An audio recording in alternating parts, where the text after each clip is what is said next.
when you're making anything with Quorn, you have to think back to front. So for example, if you're making a mincemeat dish, you end up starting making the sauce and then you add your Quorn to it.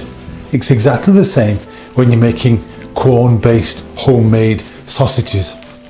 And what we're going to do is, first of all, we're going to cook our onions and garlic and then the Quorn.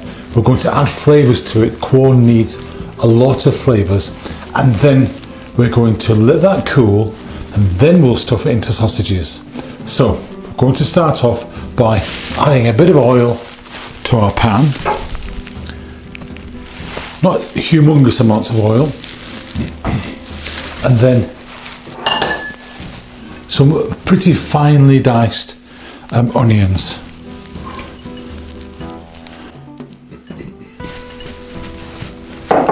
And 2 garlic cloves. As with making ordinary meat-based sausages, you need to make sure that everything is perfectly clean and spotless and all your equipment's been sanitized, etc. We're now going to add, first of all, our salt. We've got, we're using 500 mils of Quorn, so we've got 7 grams of salt. There are obviously lots of different kinds of this, basically the same product, and it's slightly moist. If you're going to cook this from frozen, you just add extra time.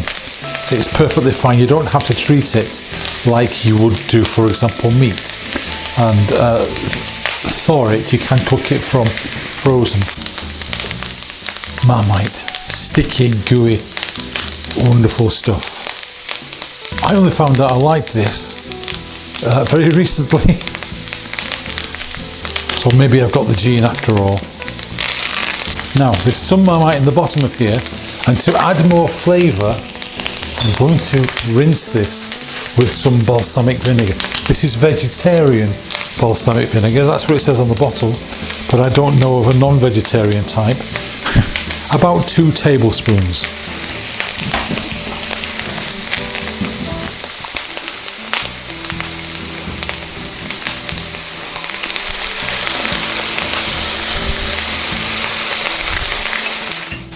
Now, we've been cooking this for about 5 minutes, and you can see there's a definite change in the consistency of the material, and what we have to do now is turn this into sausage meat.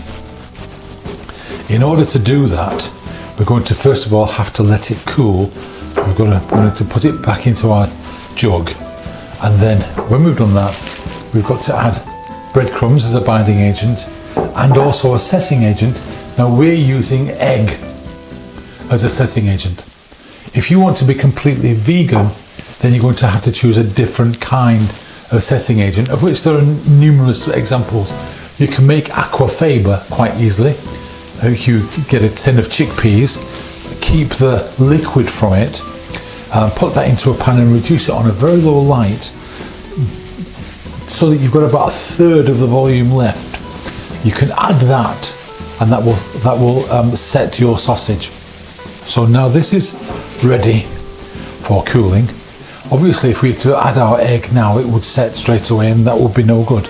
So it has to cool down, and then we'll come back in about half an hour when it's really fully and completely cold. Okay, so we've now got cool sausage stuffing, which we're going to transfer into a bigger bowl. And then we have 2 ingredients to add to this. Make sure we get everything out.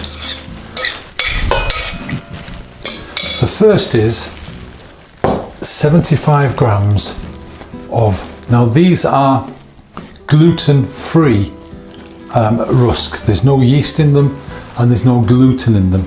So we're going to use this as our binding agent. So that goes in nicely. And then here we have 2 eggs. And we mentioned earlier, if you don't want to use eggs and you want to be completely vegan, then use something like aquafaba. and then we get our hands in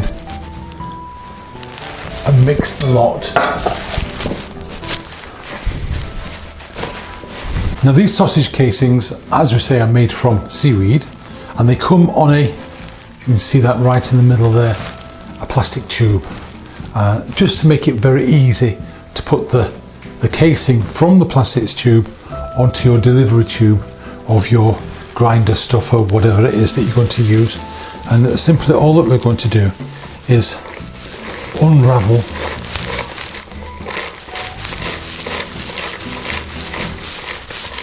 an amount on there, see how much we are going to need, and then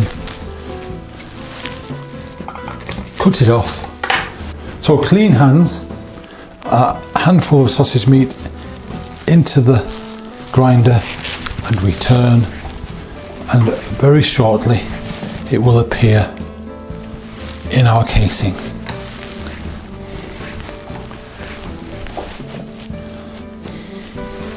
Now, when you've made these sausages, you have to treat them like boiled rice. Let me explain what I mean. They are very high in surface area inside. If you keep them for more than a day, maybe 36 hours overnight in the fridge, then they have to be thoroughly cooked through. Absolutely important that the center of the sausage reaches 75 degrees. You can freeze them. If you freeze them, they should be frozen in a bag straight away, either vacuum packed or in a freezer bag. You freeze them straight away, and again, when you thaw them out, they need to be cooked to 75 degrees centigrade for at least 15 minutes, and that's an important consideration. They do link up fairly well. I wouldn't suggest you try to link them in threes like butchers, but you can make links with them. We've only made a small amount, but